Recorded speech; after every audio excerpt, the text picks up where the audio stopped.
আরে সালমান ভাই, আপনি এখানে? আরে আবিদা, কেন তুমি জানো না আজকে এএফএস ক্যানভাসের সেকেন্ড এপিসোড?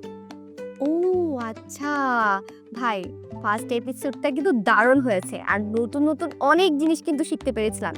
তো আজকে এপিসোডে আমরা নতুন কি কি শিখবো? দেখো, এএফএস ক্যানভাসে কিন্তু আমরা অনেক মজার কিছু শিখি, কিন্তু আজকের শোতে আমরা ফার্স্ট যে সেগমেন্টটা দেখব সেটা তোমার জন্য অনেক স্পেশাল। কেন? কারণ তুমি তো বাংলা পড়ো, তার মানে প্রতিদিন তুমি অনেক গল্প, কবিতা, রচনা স্টুডেন্টদেরকে পড়াও। কিন্তু আজকে যদি আমি তোমাকে বলি যে একটা কবিতা দিয়ে একটা ছবি এঁকে ফেলা যায়, তাহলে কেমন লাগবে? আ এইটা তো আমার জানা নেই। কবিতা বলে বলে আবার ছবি আঁকা যায়? ঠিক আছে, চলো দেখে নিই কিভাবে একটা কবিতার সাথে সাথে একটা ছবি এঁকে ফেলা যায়। ওকে, আই এম সো এক্সাইটেড। ড এর হইল মাথা ব্যথা, শূন্য আসলো দেখতে, 22 জন কবিরাজ পিড়ি বিলাম বসতে, মাথার থেইকা মারি খোঁচা, পয়সা রইল পক্ষী পেঁচা। এটা আমার একদম আনএক্সপেক্টেড ছিল যে এইভাবে কবিতা কবি বলেও ছবি আঁকা যায়। এটা আজকে আমি নতুন শিখলাম এবং আমাদের সাথে সাথে আমাদের স্টুডেন্টরাও কিন্তু শিখে গেল। হ্যাঁ, আর এরকম মজার অনেক সেগমেন্ট নিয়েই কিন্তু আমরা সাজিয়েছি আমাদের এই শো। তো আজকের এই শোতে আমি তোমাদের সাথে আছি আসমা ও সালমা, এবং আমাদের সাথে আজকে গেস্ট হিসাবে আছে তোমাদের সবার প্রিয় আবিদা আপু। And welcoming you all to our second episode of AFS Canvas.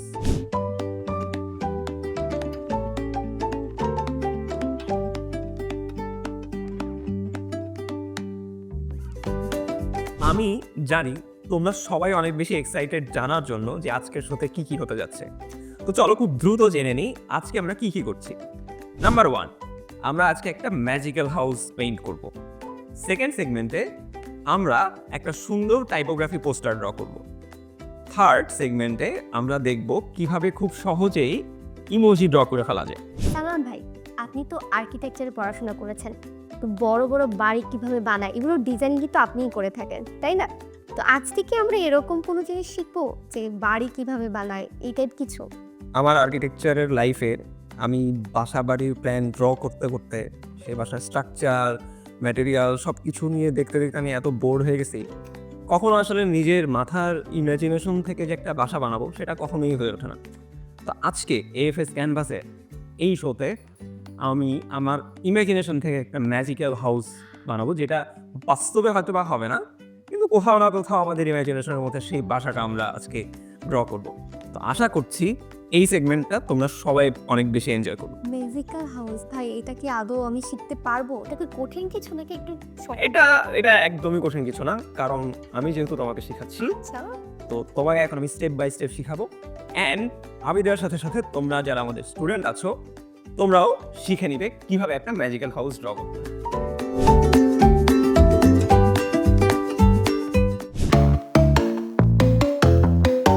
দেখো, বাড়িটা যেহেতু পুরানো, তো আমাদেরকে ওই ইফেক্টে আসলে আনতে হবে যে বাসাটা একটু ভেঙে চলে গেছে। এই টাইপের বাসা কি এখন দেখা যায়? না, এখন তুমি আর কোথায় দেখবে না। এটাই তো ধরো যে আমরা ইমাজিনেশন থেকে আঁকতেছি। এই ছোট ছোট যেগুলো দিলেন এরকম, এটা কি? ছোট ছোট বারান্দা। আচ্ছা, বারান্দাটাই এরকম দেখাচ্ছে। বারান্দাটাকেও দেখে মনে হচ্ছে এখানে আরো ছোট ছোট বাড়ি। হ্যাঁ, এটাই তো আমার ইমাজিনেশন। আমি ইচ্ছা মতো, মানে আমি আর্কিটেকচারের স্টুডেন্ট, তো যখন আমরা বাসা বানাই, সামান্য একটা বারান্দা থেকে গেলে আমাকে চিন্তা করতে হচ্ছে, আচ্ছা এই বারান্দাটাকে অ্যাকচুয়ালি ইঞ্জিনিয়ার বানাইতে পারবে কিনা। আজকে যেহেতু আমি সুযোগ পাইছি যে আমি আমার নিজের ইচ্ছা মতো যা মন চায় বানাবো, সুতরাং আমি মনে করো যে একদম মাথায় যেটা মাধুরী নিয়ে একদম মাথায় যেটা আসবে সেটা বানাবো। আমিও ছোটবেলায় ভালো ছবি আঁকতে পারতাম, কিন্তু সেটাকে আর ধরে রাখিনি। বাট প্র্যাকটিসের মধ্যে ছিলাম না, তো যার কারণে এখন অনেকটাই ভুলে গেছি। বাট আজকে এএফএস ক্যানভাসে এসে মনে হচ্ছে সে ছোটবেলার ফিলটা পাচ্ছি। পুরানো বাড়িগুলো তো যাও, দেখবা যে এরকম ভাই এরকম বাড়ির একটা ভাই আসতেছে, কিন্তু এই যে এই টাইপের কিছু দরজা থাকে না, এক একটা জানালা কিন্তু এক একটা ডিজাইনের হচ্ছে না ভাই? একটা হচ্ছে খোলা আর একটা বন্ধ। হ্যাঁ, আবার কোনোটার শাটার একরকম হবে। এই যে ছোট ছোট জিনিস পড়ছে ভাই, এগুলো কি? এগুলো কি করে, তোমার ছবিতে আরো বেশি ডিটেইল অ্যাড করবে, তখন দেখে তোমার ছবিটাকে মোর কংক্রিট মনে হবে, মানে তুমি একটা জিনিস আঁকতেছো সেটা আরও টেক্সচার, দেয়ালটা দেখতে কেমন, সব কিছুর একটা বলতে পারো যে তুমি এই ছোটো ছোটো জিনিসগুলো করে আসলে একটা ড্রয়িংয়ের মধ্যে ইনফরমেশন দিয়ে দিচ্ছ। আদারওয়াইজ তোমার ড্রয়িংটাকে অনেক প্লেন মনে হবে, খুবই সাদামাটা। স্কেচ করেন তো শেষ, এখন আমি কী করি, এখন সেটা ডিটেইলিং করতে হবে। কোথায় কোথায় ডিটেইলিং করবো? যেমন ধরো এই যে রুফ, চলো আমরা রুফগুলোকে এখন ডিটেইল করে ফেলি।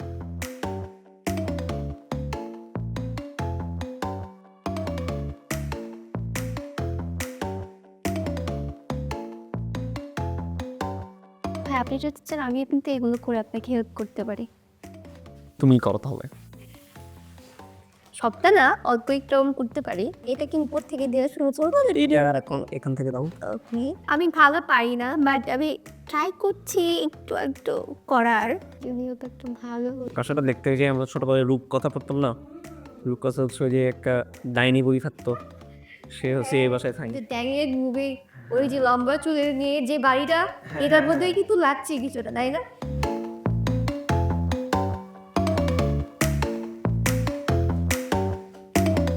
আমি যখন অনেক ছোট ছিলাম তখন আমি এরকম রাস্তার ইট আঁকতে পারতাম না। তো আমার ভাই, যিনি আমার বড় ভাই, উনি আমাকে শিখিয়েছিলেন যে একটা উপরে দিবা, একটা নিচে দিবা, একটা উপরে দিবা, একটা নিচে দিবা, তাহলেই কিন্তু হয়ে যাচ্ছে।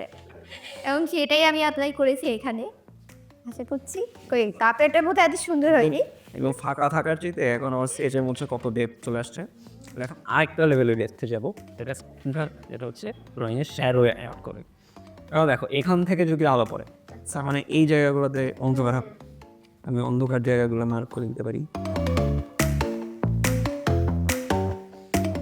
আমাদের ম্যাজিক্যাল হাউসের স্কেচ শেষ, কিন্তু এইটাই শেষ না। আমরা কি করব, আমরা আমাদের এই শোয়ে একদম শেষে এটাকে সুন্দর করে কালার করবো। সেটা দেখতে হলে তোমাদেরকে আরেকটু ধৈর্য ধরতে হবে, কারণ তোমাদের জন্য আরও অনেক মজার কিছু সেগমেন্ট এখন আসছে। সুতরাং স্কেচ এখানে থাক, চলো চলে যাই আমাদের নেক্সট সেগমেন্ট। আচ্ছা সালমান ভাই, আমাদের ঢাকা বিশ্ববিদ্যালয়ে চারুকলা ডিপার্টমেন্টে আমার কিছু ফ্রেন্ড আছে।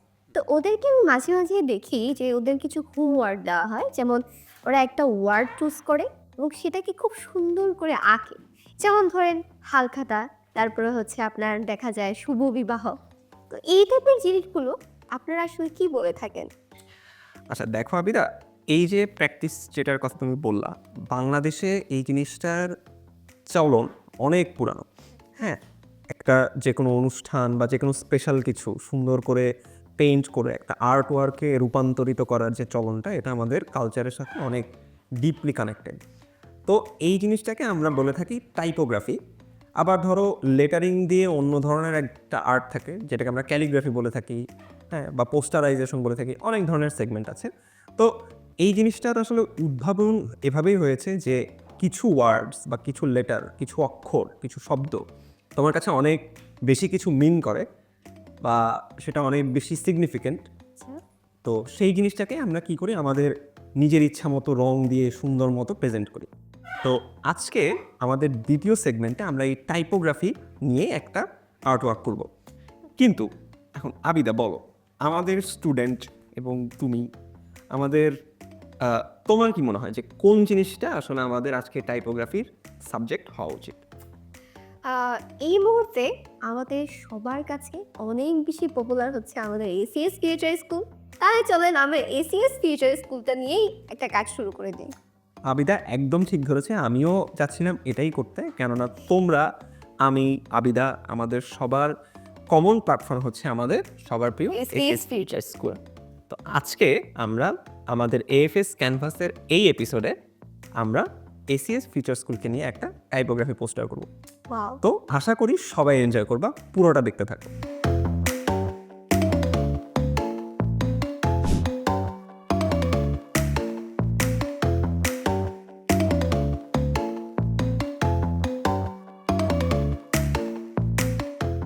ভাই এটা কি এরকমই থাকবেন না আমরা অন্য আর কোনো কালার ইউজ করবো? অবশ্যই অন্য আলো কালার ইউজ করবো।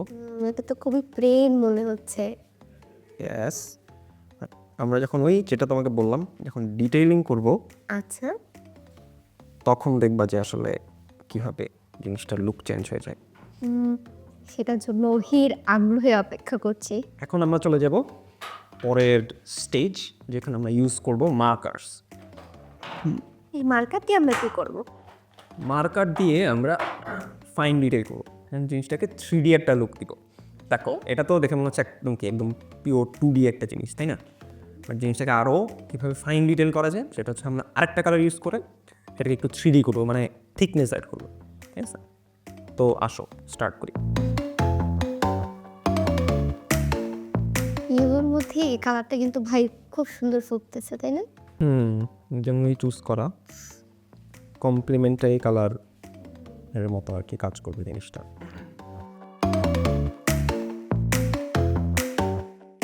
ঠিক আছে, চলো এবার এটাকে 3D লুক দিই। কীভাবে দিব?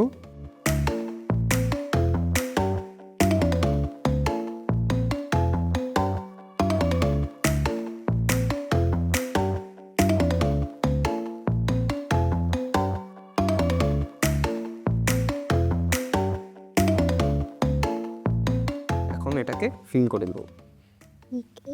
আগে শুধু এই জিনিসগুলো ধরেন ইউটিউব ফেসবুকে দেখতে আমার ভাবতাম এগুলো কীভাবে আঁকে, কীভাবে করি এই জিনিসটা। আজকে আপনার কাছে দেখে আসলে বুঝতে পারছি যে এই জিনিসগুলো অনেকটা ইজি। হ্যাঁ, এখানে আরেকটা জিনিস খেয়াল করলাম যে এই যে কালারটা আপনি ইউজ করতেছেন এটা ইয়েলো কালারের সাথে মিশে গিয়ে গ্রিন হয়ে যাচ্ছে। এই যে দেখেন, দেখছেন এখানে কিন্তু একটা কালার, ওখানে আবার কি আরেকটা কালার হয়ে যাচ্ছে।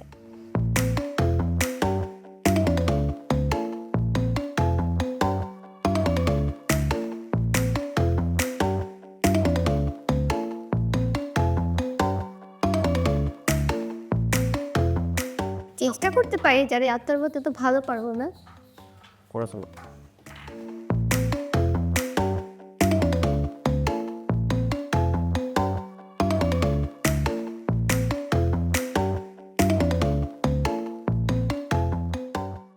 ফাইনালি আমাদের ACS future school typography poster ready. খুব অল্প সময়ের মধ্যে আমরা সেটা রেডি করে ফেলেছি। এখন তোমরা কি সেটা দেখতে চাও? আবিদা?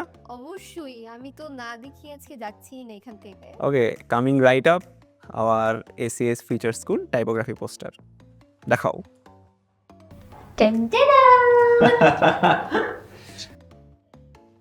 কেমন লেগেছে অবশ্যই কিন্তু তোমরা কমেন্ট করে জানাবে। এখন আমি একটা স্টাইলে হচ্ছে এটা করেছি, তোমরাও নিজেদের স্টাইলে আমাদের এসিএস ফিউচার স্কুলের জন্য টাইপোগ্রাফি পোস্টার বানাতে পারো, অ্যান্ড সেটা অবশ্যই তোমরা চাইলে আমাদেরকে দেখাতে পারো। তো আশা করি আমাদের এই সেগমেন্টটাও তোমাদেরকে অনেক ভালো লেগেছে। এখন শো কিন্তু শেষ না, আমরা এখন চলে যাব আমাদের নেক্সট সেগমেন্টে।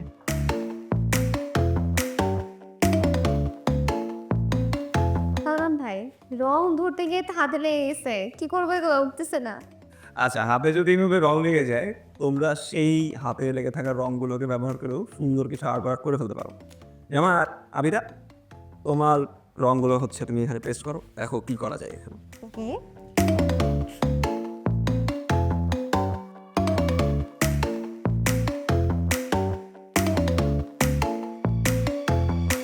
দেখো এই জিনিসটাকেই আমরা কত ইন্টারেস্টিং ওয়েতে একটা আর্ট ওয়ার্ক করে ফেলতে পারি। আচ্ছা, আরও তুমি যদি জিনিসটাকে একটা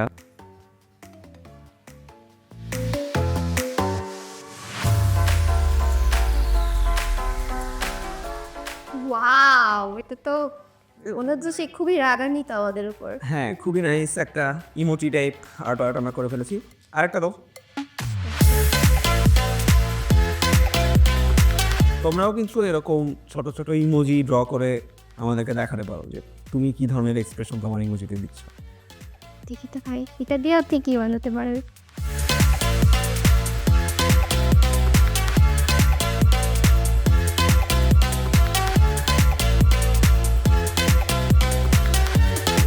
wow,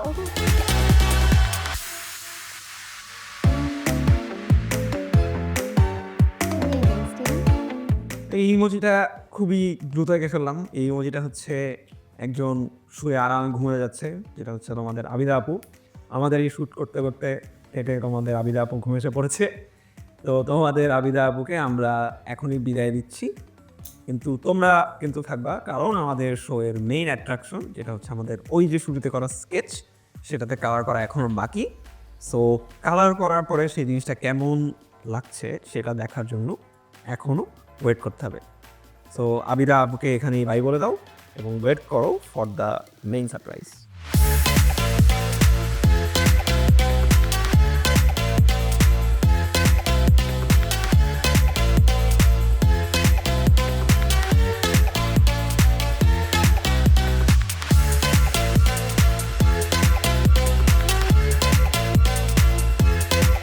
okay, so moment of truth. আমরা আমাদের ভিডিওর শুরুতে যে স্কেচটা করেছিলাম সেটার পেইন্টিং করা শেষ, অ্যান্ড তোমরা ডেফিনেটলি চাও ফাইনালি পেইন্টিং করার পর সেটা দেখতে কেমন লাগছে। বাট সেটা রিভিউ করার আগে তোমাদের সামনে আসতে যাচ্ছে আমাদের খুবই পরিচিত একটা মুখ, তো ডেকে নিচ্ছি তাকে। So ready, 1 2 3। Hello everyone. Hello Rakib ভাইয়া, তো আপনি তো বুঝতে পেরেছেন যে আজকে আমাদের এএফএস ক্যাম্পাসের সেকেন্ড এপিসোড, অ্যান্ড আমাদের শুরুতে একটা স্কেচ আমরা করেছিলাম এবং Okay. ফাইনালি আমরা সেটাকে পেইন্ট করেছি। সো এটা হচ্ছে আমাদের ফাইনাল আউটকাম। Wow. বলেন যে আপনার কেমন লেগেছে? এটা আমার কাছে অনেক সুন্দর লাগছে। তোমরা কি হ্যারি পটার দেখছো? এই বাসাটা দেখতে ওই হ্যারি পটারের যেই আমাদের এটা স্কুলটা ছিল ওইটার মতো লাগতেছে না অনেকটা? তোমাদের কাছে কেমন লাগছে এইটা জানাতে কিন্তু ভুলো না। আমাদের কাছে এইটা যত ভালোই লাগুক না কেন, আমরা নিশ্চিত তোমাদের মাঝে সালমান ভাইয়ার চেয়েও ভালো আর্টিস্ট লুকিয়ে আছে। তো আমরা ওই আর্টিস্টদেরকে খুঁজে বের করতে চাচ্ছি। তো তোমরা তোমাদের ক্রিয়েটিভিটি দেখিয়ে যে আর্টগুলা করবে সেগুলো পোস্ট করে দিতে পারো আমাদের এএফএস আর্টস অ্যান্ড কালচার কমিউনিটিতে। আমরা খুঁজে নিব তোমাদের মধ্যে বেস্ট আর্টিস্টদের এবং তাদের জন্য থাকছে একটা প্রাইজ। Special prize. সো আশা করছি আমাদের এএফএস ক্যানভাসের সেকেন্ড এপিসোড তোমাদের সবার ভালো লেগেছে এবং দেখা হবে আমাদের নেক্সট এপিসোডে। সো ততদিন সবাই ভালো থেকো। By everyone. বাই।